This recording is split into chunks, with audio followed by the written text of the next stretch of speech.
ఓం నమో భగవతే వాసుదేవాయ నమః. కర్మణ్యేవాధికారస్తే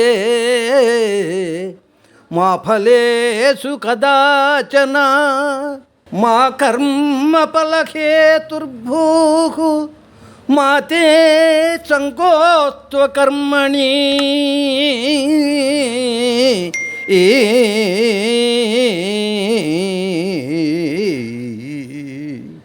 కర్మలను ఆచరించుట ఎందే నీకు అధికారము కలదు, కానీ వాని ఫలితము పైన లేదు.